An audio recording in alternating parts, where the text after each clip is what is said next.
Hello student, welcome to anticipated classes. तो आज हमें जानना है, बायोलॉजी का चैप्टर पढ़ते हैं components of food.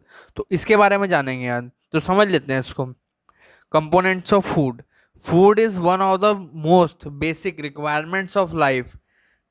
Food supplies us with energy. It also required for growth and maintenance of the body. It protects us from diseases. तो इसका मतलब क्या है, समझ लेते हैं कि जो खाना है, जो फूड है हमारा, वो क्या है, हमारी बेसिक रिक्वायरमेंट है हमारी लाइफ की, हमारी ज़िंदगी की। फूड क्या देता है, हमें एनर्जी देता है। जब हम फूड खाते हैं तो हमारे बॉडी के अंदर क्या आती है, एनर्जी आती है। ये फूड किस लिए ज़रूरी होता है, हमारी ग्रोथ के लिए, हमारी बॉडी की ग्रोथ के लिए और बॉडी की मेंटेनेंस के लिए। और जो फूड होता है वो हमें डिसीजेस से बचाता है। अब हम इसके आगे देखते हैं। अब हम देखते हैं components of foods.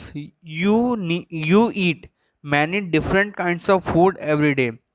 Fruits, vegetable, rice, chapatis, milk, butter, bread, eggs, pulses, fish, meat, sugar, and so on. They contain various chemical substances required by our body. These chemical substances are called nutrients. Our body needs some of these nutrients in large quantities and some in only very small quantities. तो इसको समझ लेते हैं कि हम क्या करते हैं, बहुत प्रकार का खाना खाते हैं, बहुत प्रकार का फूड खाते हैं। अगर हम रोज की बात करें तो, डे टू डे की बात करें तो क्या क्या खाते हैं हम, जैसे फ्रूट हैं, आपके जो फल हैं, वेजिटेबल, सब्जी हो गई, रोटी है, राइस है, चावल है, मिल्क है, बटर है, ब्रेड है, एग्स है, पल्सेस हो गई आपकी दालें जो हैं, मछली, फिश, मीट है, शुगर एंड बहुत सारी चीज़ें हैं। इसमें क्या होता है, बहुत सारे प्रकार के केमिकल्स सबसे इन्वॉल्व होते हैं। ये केमिकल सब्सटेंस हमें क्या होता है, रिक्वायर होते हैं हमारी बॉडी को। इन्हीं केमिकल सब्सटेंस को हम क्या बोलते हैं, न्यूट्रिएंट बोलते हैं। जो हमारी न्यूट्रिएंट जो होता है वो हमारी बॉडी के लिए बहुत अच्छा है, बेनिफिशियल होता है। और body needs some of this nutrient, वो चाहिए होता है। जो हमारी बॉडी है उससे क्या है, बहुत सारे न्यूट्रिएंट चाहिए होते हैं। कैसे, लार्ज क्वांटिटी में भी चाहिए और स्मॉल क्वांटिटी में भी चाहिए। अब हम आगे देखते हैं, there are two major types of carbohydrates in food. कौन कौन से हो गए आपके, शुगर एंड स्टार्च। दो मेजर जो टाइप्स हैं हमारे कार्बोहाइड्रेट्स के, जो फूड के अंदर होते हैं, कौन कौन से हैं। एक तो शुगर हो गया और एक स्टार्च है। शुगर्स लाइक ग्लूकोज है, आर द सिंपलेस्ट है कार्बोहाइड्रेट का। ग्लूकोज कैन भी इजीली यूटिलाइज होता है बॉडी के द्वारा, वो यूटिलाइज हो जाता है। वहाँ से क्या होता है, to release energy. That is why glucose is given to patient and sports person who require a quick supply of energy. Starch is a complex carbohydrate. इसको जान लेते हैं, जो शुगर्स है ना, जैसे ग्लूकोज है, ये क्या आपका सिंपलेस्ट है कार्बोहाइड्रेट्स का। ग्लूकोज कैन बी इजीली, वो क्या होता है, यूटिलाइज कर लेती है बॉडी। वहाँ से जब यूटिलाइज वो बॉडी में जाएगा तो वहाँ से क्या होगा, एनर्जी रिलीज होती है। दैट इज वाई जो ग्लूकोज किसको दिया जाता है, पेशेंट को जाता है, ये किसी स्पोर्ट पर्सन को। उसके लिए क्या रिक्वायर होता है, एक क्विक सप्लाई होती है एनर्जी की। स्टार्च क्या है, कॉम्प्लेक्स कार्बोहाइड्रेट्स है, ये है इसमें। अब हम जानते हैं विटामिन के बारे में। Vitamin are organic compounds which are essential for the normal working of the body. These substance are required in very small quantities. They keep us healthy and safe from diseases. Milk, egg, meat, fruit, vegetables, and dry fruits are rich sources of vitamin. Do you know that vitamins are also available in the form of tablets, capsule, and injections? Vitamins are classified in two groups on the basis of their solubility in fats and water. इसको जान लेते हैं हम। Vitamin क्या है कि ये organic compound होता है, जो किसके लिए जरूरी होता है, बॉडी की जो नॉर्मल वर्किंग चल रही है ना हमारी, जो हम डे टू डे के काम कर रहे हैं, तो उसके लिए क्या है, विटामिन भी जरूरी है। ये जो सब्सटेंस होते हैं किसमें रिक्वायर होते हैं, वेरी स्मॉल क्वांटिटी में ये चाहिए होते हैं। इससे क्या, ये क्या रखते हैं, हमारी बॉडी को हेल्दी भी रखते हैं और सेफ हमें बचाते भी हैं किससे, डिसीजेस से। जो आपके ये है ना, मिल्क है, एग है, मीट है, फ्रूट है, या वेजिटेबल है, या ड्राई फ्रूट्स हैं, ये भी क्या आपका रिच सोर्स हो हैं विटामिन के। अब एक क्वेश्चन अराइज हो जाता है, क्या आप जानते हैं विटामिन ऑल्सो अवेलेबल होते हैं किसमें, in the form of tablets में, कैप्सूल में और इंजेक्शन में भी होते हैं। विटामिन आर क्लासिफाइड होते हैं into two groups on the basis of the solubility in fats and water की, अगर हम बात करें तो ये है विटामिन के, हमने जो इसके बारे में जाना। अब देख लेते हैं मिनरल्स के बारे में जानते हैं। Minerals are necessary for the normal working of our body. About 4% weight of the human body is made of minerals. रफली 16 million elements are known to be essential for us. Can you name a few? Calcium and phosphorus are essential for the proper formation of bones and teeth. Milk, cheese, egg, pulses, etc. are rich in calcium and phosphorus. Iron is necessary for the formation of hemoglobin. The red pigment present in the red corpus of blood, the deficiency of which causes anemia.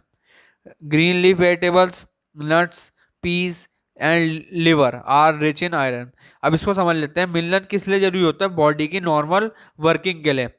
About 4% जो wait होता है ना human body का, किससे बना होता है? Million से. रफली अगर बात करें, जो 16 मिलियन जो एलिमेंट है वो भी क्या है? असेंशियल है हमारे लिए. अब उसका अगर हम नाम जानते हैं तो कौन कौन से हैं? जो कैल्शियम है, जो फॉस्फोरस है, वो किसके लिए जरूरी होता है? जो फॉर्मेशन है ना, प्रॉपर फॉर्मेशन होती है बोन्स एंड टीथ की, उसके लिए जरूरी है. जैसे दूध है, चीज़ है, आपका एग है, पल्सेज है, ये किस में अच्छे होते हैं? रिच होते हैं. कैल्शियम फॉस्फोरस में भारी मात्रा में होता है. आयरन किसके लिए जरूरी होता है? फॉर द हीमोग्लोबिन को और बेहतर बनाने के लिए, उसको फॉर्म करने के लिए.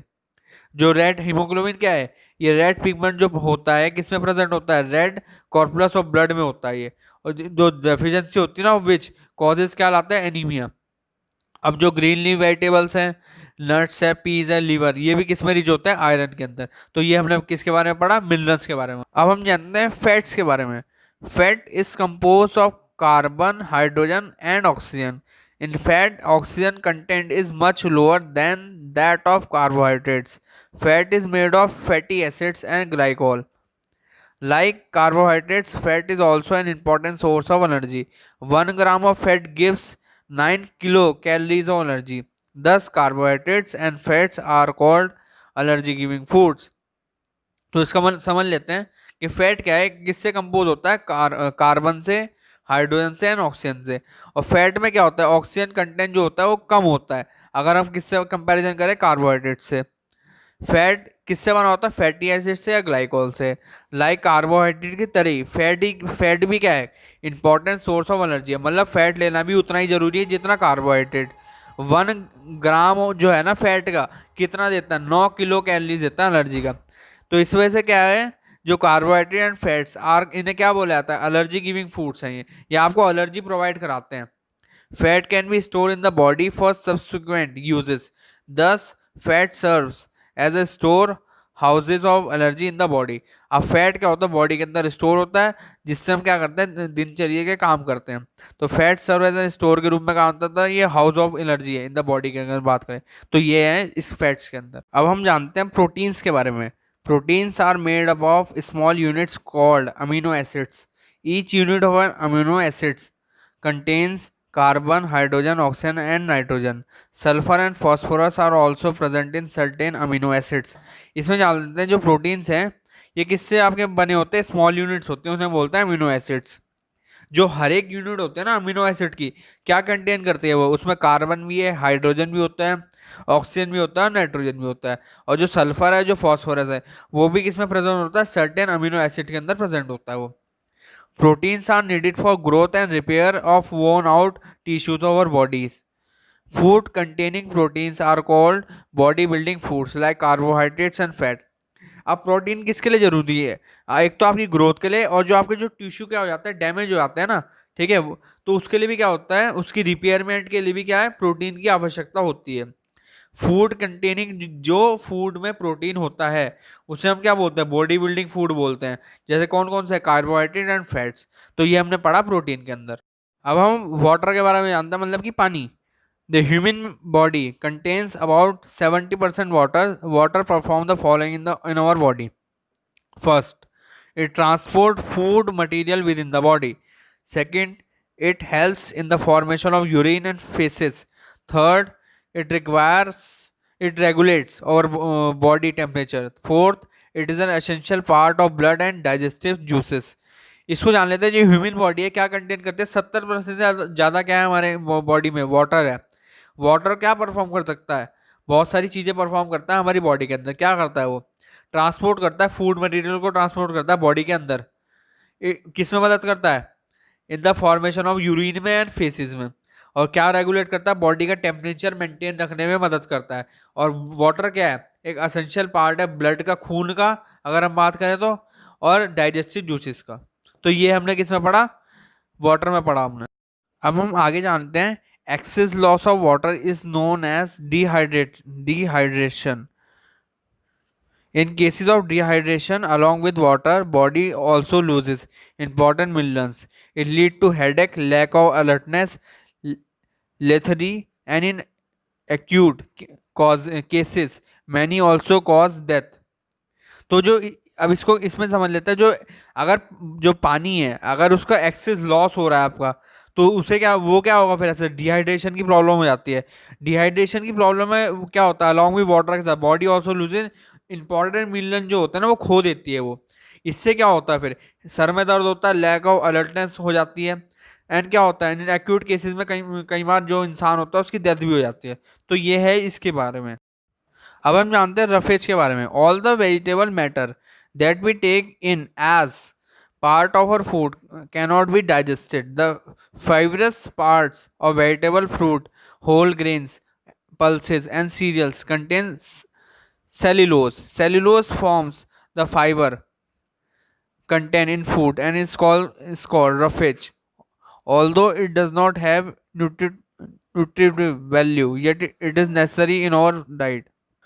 तो इसको समझ लेते हैं, जितने भी वेजिटेबल होते हैं जो मैटर करते हैं, जो हम that we take in as food के रूप में लेते हैं, वो सारे डाइजेस्ट नहीं हो पाते। द फाइब्रस पार्ट होता है ना वेजिटेबल का, फ्रूट का, होल ग्रेन का, पल्सेस का या सीरियल्स का, वो क्या कंटेन करता है, सेल्यूलोस कंटेन करता है। सेल्यूलोस फॉर्म करता है फाइबर कंटेंट को, फूड में लेता है, उसे क्या बोलता है, रफेज बोलते हैं। ऑल्दो इट डज नॉट, इसकी कोई न्यूट्रिटिव वैल्यू नहीं होती, लेकिन वो भी हमारी डाइट में इसकी ज़रूरत ज़रूर है, हमें डाइट में लेना इसको ज़रूरी बहुत है। तो ये किसके पार्ट है, रफेज का पार्ट है। अब आता है आगे nutritive value of food items. You already know that different food substances are rich in different nutrients, provides an account of the composition of various food items commonly consume in India. अब ये जान लेते हैं कि हम क्या जानते हैं कि जो डिफरेंट फूड सब्सटेंस होता है किसमें रिच होते हैं, वो डिफरेंट न्यूट्रिएंट्स में वो रिच होते हैं, प्रोवाइड्स करते हैं ना account of the composition of various food items होते हैं जिनको कॉमनली जो यूज़ करते हैं इंडिया के अंदर। तो ये है इसका part, nutritive value of food items का। अब हम जानते हैं बैलेंस डाइट के बारे में। बैलेंस डाइट क्या होती है? A diet is said to be balance when it provides the right proportion of fats, carbohydrate, proteins, vitamins, minerals, roughage, and water to maintain a healthy body. Can we get all these substances from one type of food? No, we therefore includes a wide variety of food items in sufficient amount in our diet. Diet क्या है, diet कैसे balance रहती है, जब उस पूरी कोई भी अगर हम खाना खा रहे हैं ना, जो हम डाइट ले रहे हैं उसमें सारी चीज़ें होनी चाहिए, मतलब कि क्या, फैट्स भी होने चाहिए, कार्बोहाइड्रेट भी होने चाहिए, प्रोटीन्स भी, विटामिन भी, मिनरल भी, रफेज भी, वाटर भी। इससे क्या होगा, आपकी जो बॉडी है वो मेंटेन रहेगी, एक हेल्दी ग्रोथ रहेगी उसमें। अब ये देख जान लेते हैं, जैसे can we get all this substance, मिल सकता है हमें एक टाइप ऑफ फूड में? नहीं मिल सकते भाई, क्योंकि हर एक जो टाइप का खाना होता है उसमें अलग अलग प्रकार के न्यूट्रिएंट्स होते हैं। We therefore include a wide variety of food item, include करते हैं किसमें, in sufficient amount in our diet के अंदर। A balance diet should contain 50% carbohydrates, 35% fats, 12% protein, 3% minerals and vitamin, and sufficient amount of water and roughage. तो ये एक इसमें data सा इंक्लूड कर लेते हैं कि ये डेटा है आपका, जिसमें आपको बता रहे हैं कि आपकी बैलेंस डाइट में कितने अमाउंट में क्या चीज़ होनी चाहिए। तो जैसे इसमें क्या बताया हमने कि 50% इसमें कार्बोहाइड्रेट होना चाहिए, 35% फैट होना चाहिए आपका, 12% प्रोटीन होना चाहिए, 3% मिनरल एंड विटामिन होना चाहिए, एंड सफिशिएंट अमाउंट में आप वाटर भी लें और रफेज भी। तो ये किसका पार्ट होगा, बैलेंस डाइट का। तो ये है इसमें। अब हम जानते हैं डेफिशिएंसी डिसीजेस के बारे में। Diseases which due to lack of nutrients like carbohydrates, fat, protein, vitamins, minerals in our diet, it is called a deficiency disease. these diseases these deficiency diseases are also called nutritional disorder. Diseases like Kwashiorkor and marasm are found in children who do not get adequate amount of protein in their daily diet. इसमें क्या बताया, जो disease होती है ना, कोई बीमारी हो गई, कैसे, आपकी डाइट के अंदर प्रॉपर मात्रा में न्यूट्रिएंट्स नहीं है। क्या क्या चीज़ नहीं है आपकी डाइट में, या तो कार्बोहाइड्रेट की कमी है, या फैट्स की कमी है, प्रोटीन की कमी है, या मिनरल्स की कमी है, विटामिन की कमी है, उसे ही हम क्या बोलते हैं, डेफिशिएंसी डिसीज बोलते हैं। इन्हीं डेफिशिएंसी डिसीज को क्या बोलते हैं, न्यूट्रिशन डिसऑर्डर बोलते हैं। अब जैसे ये दो डिसीज में मेंशन कर रखी है, ये किस में पाई जाती है, बच्चों के अंदर पाई जाती है। उन वाले बच्चों में पाई जाती है जिन जिन बच्चों को अच्छी मात्रा में एडुकेट अमाउंट में प्रोटीन नहीं मिल पाता है क्या इनकी डे टू डे की डाइट के अंदर। Lack of protein in diet for a long time में result in stunt growth, hair discolorance, swelling of face, skin diseases, and diarrhea. If the diet is deficiency in both protein and carbohydrate, the growth may stop completely. अगर आपकी diet के अंदर protein नहीं होगा लंबे time तक अगर बात करें तो उससे क्या होगा, आपकी ग्रोथ रुक जाएगी, हेयर कैसे हो जाएंगे, डिसकलर हो जाएंगे, फेस पे स्वेलिंग हो जाएगी, स्किन प्रॉब्लम हो जाएगी या डायरिया हो जाएगा आपको। इफ़ द डाइट अगर सुफिशिएंट है, अगर किस में तो आपकी डाइट के अंदर अगर क्या है, अगर जो आप खाना खा रहे हो अगर उसमें प्रोटीन भी अच्छी मात्रा में, कार्बोहाइड्रेट भी है, तो अगर उसमें नहीं है, सपोज करो अगर नहीं है, तो ग्रोथ पूरी तरह से रुक जाएगी कंप्लीटली। तो ये बताया गया है इसके अंदर किसमें, डेफिशिएंसी डिसीजेस के अंदर। अब हम समझ लेते हैं अंडर न्यूट्रिशन और माल न्यूट्रिशन क्या है। The consumption of less quantity of food that the amount required by the body is called undernutrition. इसमें क्या है, जितना हमें खाना खाना चाहिए ना, अगर हम उससे कम क्वांटिटी में खाना खाएंगे तो वो क्या हो गया, अंडर न्यूट्रिशन हो गया आपका। कि भाई हमें इतना चाहिए लेकिन हमें नहीं मिल पा रहा, कोई कारण उसका कुछ भी हो सकता है। On the other hand lack of some of the essential nutrients in the diet, अगर हमारी डाइट, उसे क्या बोलेंगे, माल न्यूट्रिशन बोलेंगे। अगर हमारी डाइट के अंदर कुछ एसेंशियल न्यूट्रिएंट्स की कमी है तो उसे हम क्या बोलेंगे, माल न्यूट्रिशन बोलेंगे। तो ये है इन दोनों का प्रोसेस। अब समझ लेते हैं कॉजेज ऑफ माल न्यूट्रिशन की, कि किस वजह से माल न्यूट्रिशन होता है। जैसे पॉवर्टी की वजह से आपको खाना, भाई गरीबी की वजह से, जैसे गरीबी है, भाई कोई आदमी गरीब है, वो नहीं अफोर्ड कर सकता है इतना कि सारी मात्रा में उसको प्रोटीन भी उसकी डाइट में, या कार्बोहाइड्रेट भी हो, या फैट्स भी हो, या मिनरल्स भी हो, तो इस वजह से वो क्रिएट होता है इग्नोरेंस, आप इग्नोर कर रहे हो। फूड की कमी है, फूड की कमी के कारण भी होता है। फर्टिलिटी फूड हैबिट्स, आपकी फूड हैबिट्स की वजह से भी होता है।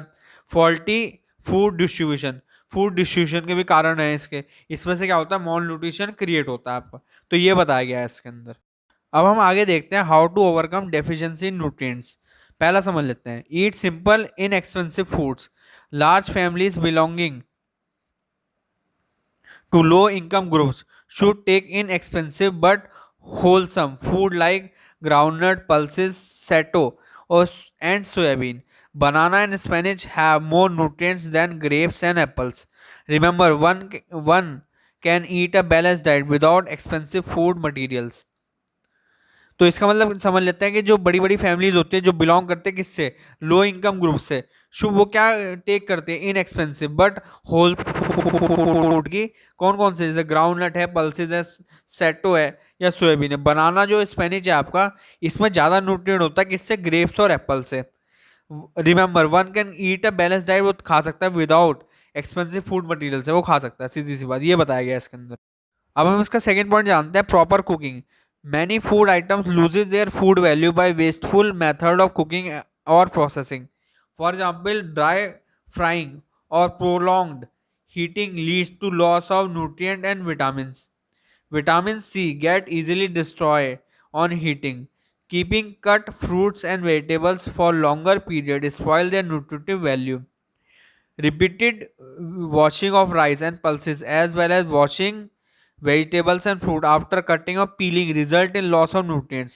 Useful proteins and minerals are lost if excess water is used during cooking and is then thrown away. तो इसको देखते हैं क्या है ये। बहुत सारी जो फूड आइटम्स है वो अपनी जो फूड वैल्यू होते है खो देते हैं। कैसे, बाय वेस्टफुल के जो मेथड होता है कुकिंग के और प्रोसेसिंग के। अगर हम एग्जाम्पल के तौर पे समझे, जो अगर हम डीप फ्राई कर रहे हैं किसी चीज़ को, या प्रोलॉन्ग हीटिंग, अगर ज़्यादा हीट कर दिया हमने, उतनी हीट की रिक्वायरमेंट नहीं थी और हमने क्या करा, ज़्यादा हीट कर दिया, उससे क्या होता है, जो उसका न्यूट्रिएंट्स है, जो उसके विटामिन है, वो क्या हो जाता है, खो जाते हैं। वो विटामिन सी गेट इजीली कैसे डिस्ट्रॉय होता है, ज़्यादा जब उसको हीट कर देते हैं। तो keeping cut fruits and vegetable, वो लॉन्गर पीरियड तक अगर वो कटे हुए रखे हैं, इससे क्या होता है, उनकी जो न्यूट्रिटिव वैल्यू होती है ना, वो घट जाती है, ख़राब हो जाती है वो। अगर हम रिपीटेड वॉशिंग ऑफ राइस, अगर हम बार बार उनको वॉश करते रहेंगे राइस या पल्सेस को, as well as the washing vegetable and fruits हैं, तो जो अगर काटने के बाद क्या होता है, पीलिंग, उससे बहुत सारा न्यूट्रिएंट खोने की संभावना होती है। तो ऐसा नहीं करना हमें। Useful proteins and minerals are loss, वो खो जाते हैं कब, अगर हम एक्सेस बहुत ज़्यादा पानी डाल दोगे ना, कब, कुकिंग, खाने के टाइम पे, खाने बनाने के टाइम पे, तो ऐसे में क्या होगा, उसके जो प्रोटीन है विटामिन वो खो जाएंगे। अब फिर क्या होगा, उसको and is then thrown away. तो ये बताया गया है इसमें, किसमें, प्रॉपर कुकिंग के अंदर। अब हम समझते हैं third point, sprouting and fermentation. Sprouting and fermentation help in enhancing nutritive value of food.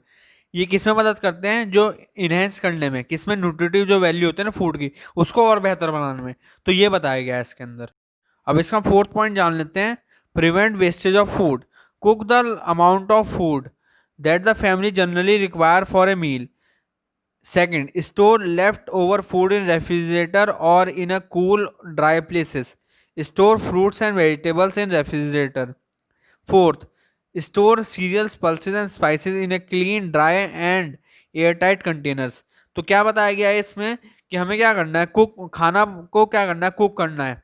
That family, जिस जो फैमिली को चाहिए, किसमें, मील के अंदर। सेकंड क्या करना है, स्टोर लेफ्ट ओवर फूड को कहाँ पे रखना है, रेफ्रिजरेटर में, या किसी कूल प्लेस की अगर बात करें, ड्राई प्लेस पे स्टोर करना है फ्रूट और वेजिटेबल को, किसने, रेफ्रिजरेटर में। और क्या स्टोर करना है, सीरियल, पल्सेस एंड स्पाइस को किस में रखना है, क्लीन, ड्राई और एयर टाइट कंटेनर, ताकि वो क्या रहेंगे, प्रोटेक्ट रहेंगे वहाँ पे, फूड की वेस्टेज भी नहीं करनी हमको।